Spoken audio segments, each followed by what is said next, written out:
Good evening, ladies and gentlemen. What is happening? Happy New Year to every single one of you. So, the first trading day of the year. Wow. NASDAQ takes a tumble. Bitcoin takes a tumble. Everything takes a tumble. Tesla shorts are doing a great job, and we're going to be diving into that very shortly.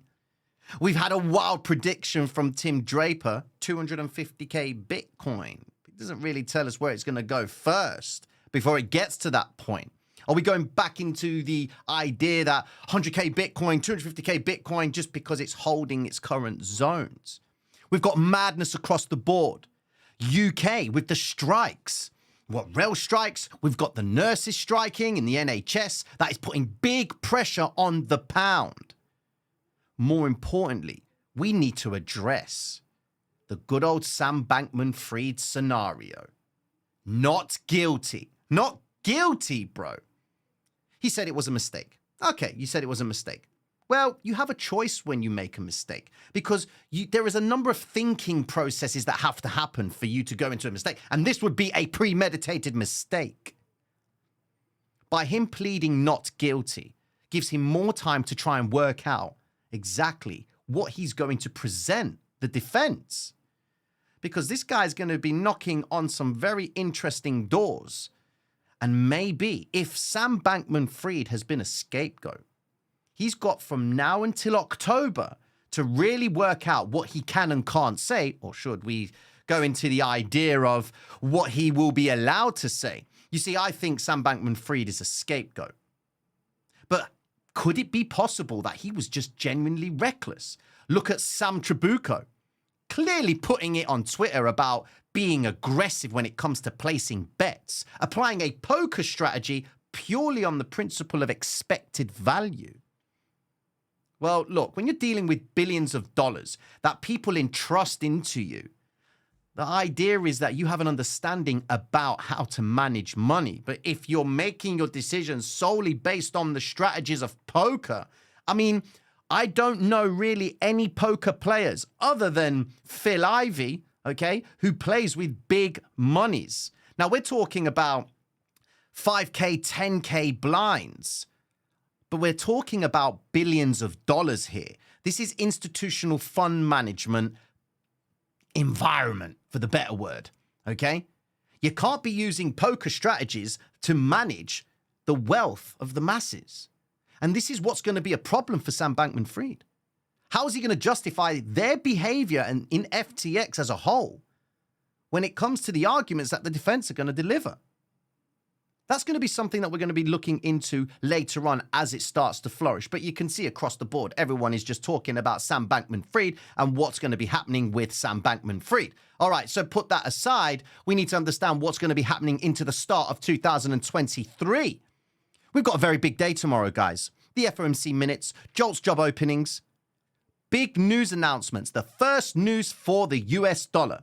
Now, the minutes in the data that will be released tomorrow is going to give us insight into where the Fed is actually heading. Guys, 4 interest rate increases, and we haven't seen the impact of it already. Tesla takes an absolute nosedive, missing its estimates. Apple, Google are all set up in line for news announcements and estimate releases. And that's going to be one of the big contributing factors to why the market could sustain a further move to the downside, regardless of how optimistic you are.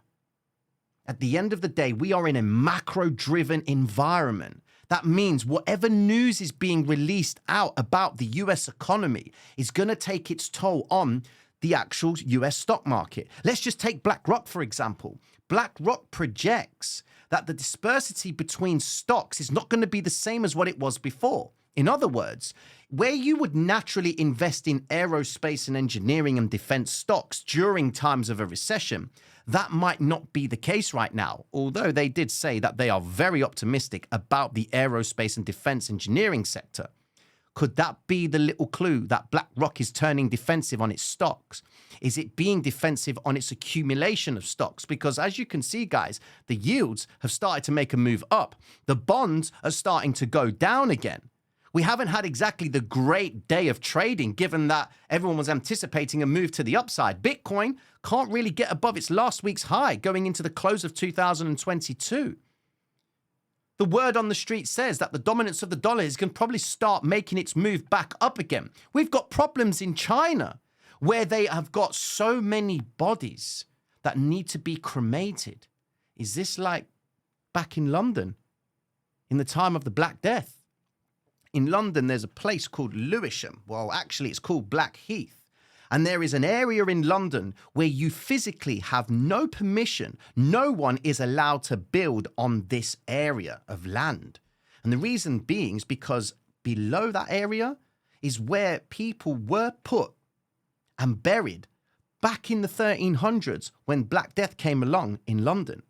Now, thousands and thousands of people. The saying was, give us your dead. They would literally walk around with wheelbarrows and collect the dead and take them to these pits and bury them. And to this day, no one is allowed to build on top of this land because it's filled with the Black Death. Now, we're talking, it's really deep. You know, if you were to get a shovel and just literally go in there, you're not going to get caught with the Black Death, but you'd have to keep on digging and expose yourself. Then that's another story. But let's just see what's been going on in 2023, guys. Let's roll over to the charts and have a conversation. By the way, if you are new to the channel, be sure to like and subscribe.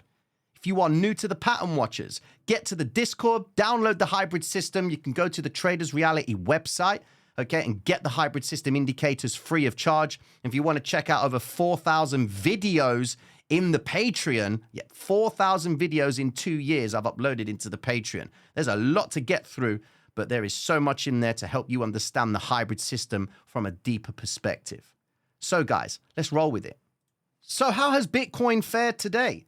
Well, it's been a bit of a tricky day, to be honest with you guys. You can see bright as day, Bitcoin has not made any attempt towards its previous highs from last year as such, okay? Well, you made one attempt back in, so we're talking over here, December 22, made the one attempt in Sydney, forgive me, and it's now pulled away aggressively from that point. And the reason why everything dropped today is because of Tesla. Tesla is down 12% for the day. It was down actually 13%, coming close to our projection of $99 when we were discussing the vector candle principle on the daily time frame. If we look closely, you can see vector candle recovery point is right there at the $100 mark, narrowly missing that zone in today's trading. Now, what is it you need to understand about Tesla? Check this out. Tesla is one of the big, large cap stocks in the stock market. And you can see from the amount of volume that or the market capitalization, should I say, $334 billion is the market cap for Tesla. Well, where's cryptocurrency right now?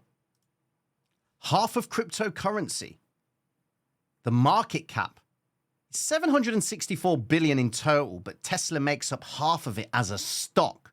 Do you see why I'm saying to you that cryptocurrency, for it to get Bitcoin to go to 250,000, purely off the idea that Bitcoin supply, when it comes towards the halving, is going to be reduced and it's going to encourage more people to get involved in it. Look, given with the scandals that have happened with FTX, institutional investors aren't favoring cryptocurrency, all right?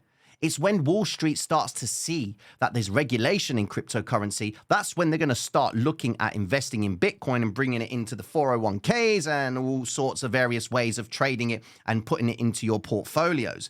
Until we get Wall Street backing, cryptocurrency can't really exceed that $3 trillion mark that it did back in the day. Now, you have heard of people saying that Bitcoin will never achieve its all-time high. I'm saying, from a trader's perspective, I don't care what Bitcoin's price is. I want to know if there's going to be volatility in Bitcoin to the upside or to the downside.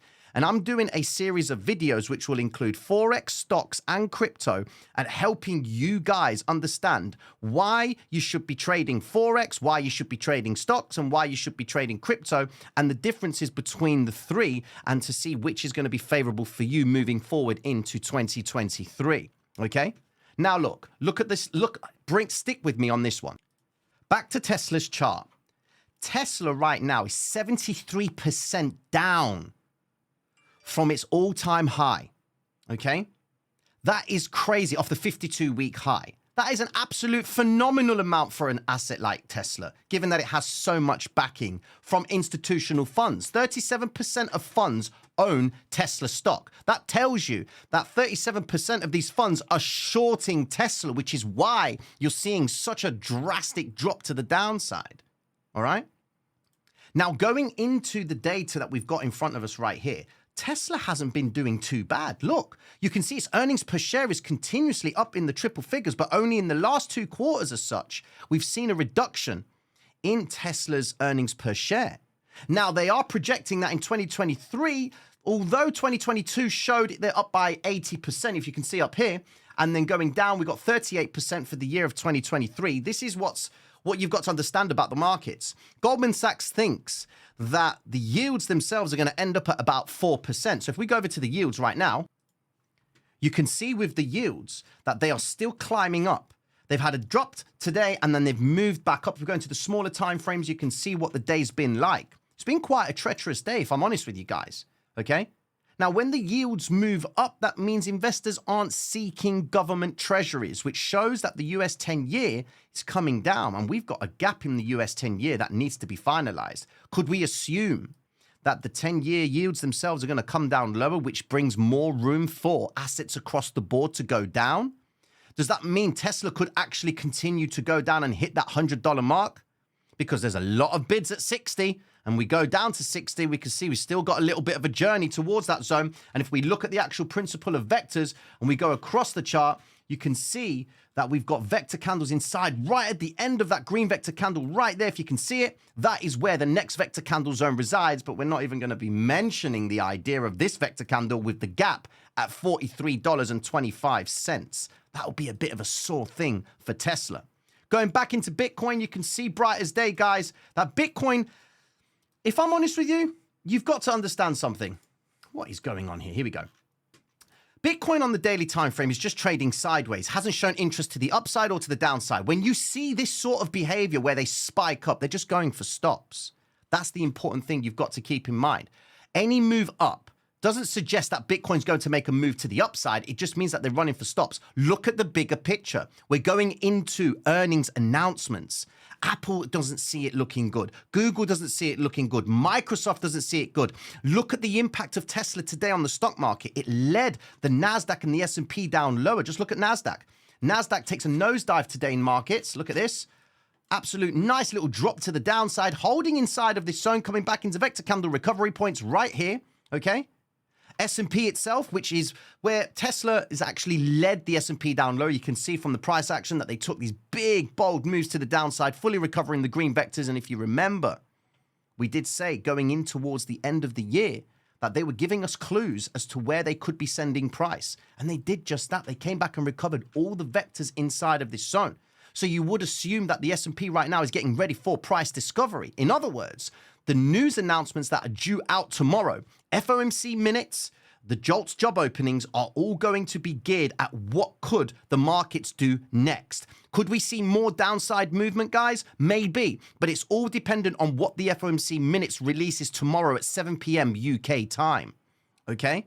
That's really important because if the Fed minutes tomorrow does say that there's no terminal rate and we're just going to keep on increasing our interest rates, ladies and gentlemen, it's going to be a sore sight. Remember, the volatility index. This bad boy took a nice little move to the upside, which is consistent with why everything moved down today, okay? The more the volatility index moves up, the more inclined we are to believe that investors are starting to feel the fear. We need the volatility index to get to about 30 before we can actually consider the idea of the market turning, all right? So try and avoid the idea of being bullish because the market in sense of macros is not giving us a reason to believe so. We've got a strong labor market. It needs to be, we need unemployment to go up. And this week on Friday is the non-farm payrolls data and the unemployment rate. And if the unemployment rate shows a reduction or it's at the same level, that's just more of a problem for the Federal Reserve. Okay? Now, with that being said, guys, yes, Sam Bankman-Fried is pleading not guilty, just buying himself more time. So we're going to obviously from now until then hear a little bit more about what could happen with regards to his defense, for the better word. What more can you say? You messed up. You lost people's money. Be accountable and stand up and own it. But there are more things happening behind the scenes that we are not aware of that maybe may not be pushed out to the general public. It's one of those cases where we need to work it out for ourselves, okay? Moving forward, guys, I hope you've enjoyed tonight's video. Be sure to like and subscribe, and I'll be checking in with you all tomorrow for the first installment on the best Forex pairs to trade going into 2023. Mad love and respect, guys. Take care of yourselves. Peace.